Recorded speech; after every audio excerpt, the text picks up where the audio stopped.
नमस्कार बच्चों, प्रणाम सभी को। हमारे पाठ 15 भारतीय अर्थव्यवस्था की नवीन प्रवृत्तियां चल रहा था और इसमें हमारा जो लास्ट पॉइंट है बच्चों वो बाकी रह गया था और आज हम इसे इस इम्पोर्टेंट लास्ट पॉइंट जरूर है, लेकिन मैं आपको समझा दूं कि ये बहुत ज़्यादा इम्पोर्टेंट है, इसलिए थोड़ा ध्यान से सुने। और इम्पोर्टेंट इसलिए भी है कि आपके भविष्य में भी ये पॉइंट जो है बहुत ज़्यादा काम आने वाला है। अगर आप इसे एक बार में ही समझ लेते हैं और इस एज में ही समझ लेते हैं तो आप दूसरों को भी गाइड कर पाएंगे और स्वयं भी भविष्य में भी इसका बहुत ज़्यादा उपयोग कर पाएंगे। तो नमस्कार बच्चों, अपना पाठ 15 जो है वो उत्पाद, जिसमें हम कौशल विकास योजना जो है वो पढ़ेंगे। कौशल विकास योजना के बारे में पढ़ने से पहले हम इसकी थोड़ी सी पृष्ठभूमि पढ़ लेते हैं जो आपके सिलेबस में है। इसमें सबसे पहले उत्पादन के साधन पढ़ेंगे हम। इसमें उत्पादन के साधन 4 प्रकार के 9th क्लास में हमने पढ़े हैं। उत्पादन के साधन यानी उत्पादन करने के लिए 4 साधन होना आवश्यक है: भूमि, श्रम, पूंजी और मानव। भूमि, श्रम, पूंजी और मानव, चारों को मैंने आपको 9th क्लास में अच्छे से समझाया था। उसमें हम जो है वो श्रम जो के बारे में पढ़ेंगे। श्रम जो है, अगर श्रम को शिक्षा मिल जाए, स्वास्थ्य मिल जाए, प्रशिक्षण मिल जाए तो वो मानव पूंजी बन जाता है। यानी एक व्यक्ति श्रम तो कर सकता है, लेकिन अगर उसे शिक्षित कर दिया जाए, अगर वो कमजोर नहीं है, रोगी नहीं है, अच्छे स्वास्थ्य का धनी है और उसे ट्रेनिंग दे दी जाए तो वो जो श्रम है वो मानव पूंजी बन जाएगा। यानी दूसरों के लिए बहुत ज़्यादा हेल्पफुल हो जाएगा, स्वयं के लिए, अपने लिए, अपने परिवार के लिए, समाज के लिए और देश के लिए जो है वो एक मानव पूंजी के रूप में बन जाता है। 9th क्लास में ये बहुत अच्छा लेसन भी है इस पर। मानव पूंजी किसे कहते हैं?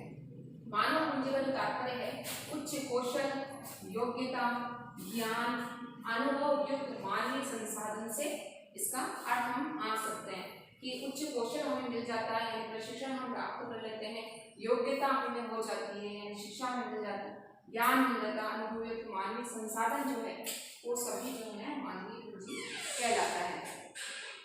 कौशल, जब हमें कौशल प्राप्त हो जाता है तो वो मानवीय संसाधन बन जाता है और मानवीय संसाधन से आगे बढ़कर हम मानवीय पूंजी बन जाते हैं। यानी व्यक्ति जब कौशल प्राप्त कर लेता है तो एक मानवीय संसाधन, यानी व्यक्ति तो है हमारे पास, है ना, संसाधन तो है, क्योंकि भारत जो है वो जनसंख्या की दृष्टि से पूरे विश्व में कौन से स्थान पर है?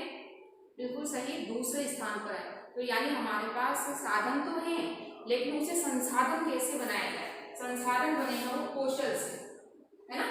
तो संसाधन बनेगा और संसाधन से वो मानवीय पूंजी बन जाएगा, यानी अपने परिवार के लिए, समाज के लिए, देश के लिए जो है वो विकास में योग्य जो है वो योग्यता प्राप्त कर लेगा। अब पढ़ते हैं हम कौशल किसे कहते हैं। किसी भी कार्य को अधिक अच्छे तरीके से संपन्न करने की जो योग्यता है उसे कौशल कहते हैं। ये आप नोट कर लीजिएगा।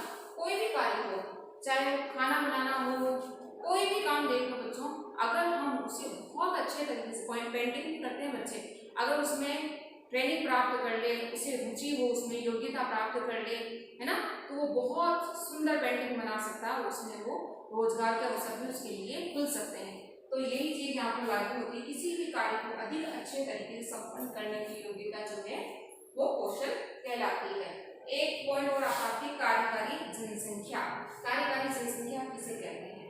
15 से 64 वर्ष की आयु के जितने भी मानव इसके अंतर्गत आते हैं वो कार्यकारी जनसंख्या कहलाती है। कार्यकारी जनसंख्या इसलिए क्योंकि ये उम्र जो है 15 से 64 वर्ष काम करने की उम्र है। अगर व्यक्ति इसमें काम करता है तो देश के विकास में अपना जो योगदान है वो देता है, लेकिन अगर वो काम नहीं करता है तो जैसा कि मैंने आपसे पूछ लिया है, जनसंख्या की दृष्टि से हम दूसरे स्थान पर हैं, तो इस आधार पर हमारे पास कार्यकारी जनसंख्या तो है, लेकिन कौशल उसे देना बहुत जरूरी है।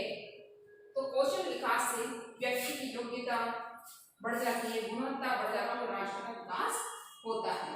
तो आगे हमारा जो पॉइंट है वो कौशल विकास योजना के तहत हम कौशल विकास योजना के बारे में पढ़ लेते हैं हम मुख्य रूप से, और यही सबसे ज़्यादा इम्पोर्टेंट है। अगर आप इसे समझ लेते हैं तो जैसा कि मैंने कहा कि आप अपने लिए भी और अपने आसपास लोगों को भी जो है वो रोजगार के अवसर उपलब्ध करवा सकते हैं। कैरियर डेट पर हम इस पर बात कर चुके हैं। कौशल विकास योजना जिसे PMKVY कहा जाता है, प्रधानमंत्री कौशल विकास योजना। नेशनल स्किल डेवलपमेंट मिशन, राष्ट्रीय विकास योजना के तहत, राष्ट्रीय कौशल विकास योजना के तहत इसकी शुरुआत की गई थी।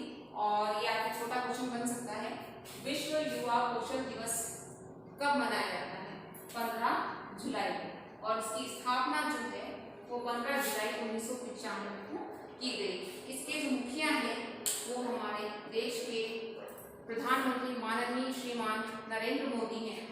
और इस मिशन का प्रमुख ध्येय है, इस पर हम पहले भी बात कर चुके हैं, कौशल प्रदान करने वाले प्रशिक्षणों के माध्यमों से कुशल भारत का लक्ष्य प्राप्त करना है। क्योंकि जनसंख्या हमारे पास बहुत है, श्रम हमारे पास बहुत है, लेकिन उसे कुशलता देनी है, हमें ट्रेनिंग देनी है, उसे और बेहतर तरीके से कार्य तो करना आता है श्रम को, लेकिन और बेहतर तरीके से कार्य करना सिखाना है हमें। तो इसमें कौशल प्रदान करना है, ट्रेनिंग दी जाती है। इसका जो सार निकलेगा वो क्या निकलेगा? इससे भारत का प्रत्येक नागरिक संपन्नता तथा सम्मान से युक्त जीवन जीने में सक्षम होगा। बिल्कुल होगा बच्चों। अगर हमें शिक्षा मतलब श्रम है, लेकिन हम पहले बात कर चुके हैं, अगर शिक्षा हमें मिल रही है, यानी बच्चा शिक्षित हो रहा है युवा, और फिर उसे ट्रेनिंग दे दी जाती है, कुशलता दे दी जाती है, क्योंकि प्रत्येक व्यक्ति की रुचि अलग होती है, प्रत्येक व्यक्ति की क्षमता अलग होती है। उस अनुसार अगर उसे ट्रेनिंग दे दी जाए तो सोचिए कि वो अपने लिए और अपने समाज और अपने देश के लिए कितनी बड़ी जो है एक तरह से पूंजी बन जाएगा और संपन्न हो जाएगा, स्वयं भी आगे बढ़ेगा और अपने परिवार को भी आगे बढ़ाएगा और अपने देश को भी आगे बढ़ाएगा। तो एक बहुत अच्छी योजना है ये, और इसके तहत आप ट्रेनिंग के लिए आवेदन भी कर सकते हैं। और ये आराम से आप अपने कंप्यूटर के माध्यम से, मोबाइल के माध्यम से भी इसमें आप आवेदन कर सकते हैं। तो इसे बिल्कुल आप बहुत अच्छे एक अवसर के तौर पर देखें। और इसी के साथ अगर ये आपके टॉपिक भी कंप्लीट हो गया, इससे संबंधित अगर कोई क्वेश्चन आप पूछना चाहें कमेंट बॉक्स में पूछ सकते हैं। बहुत बहुत धन्यवाद बच्चों। खूब पढ़ो, खूब आगे बढ़ो और इनके माध्यम से भी खूब आगे बढ़ो। धन्यवाद।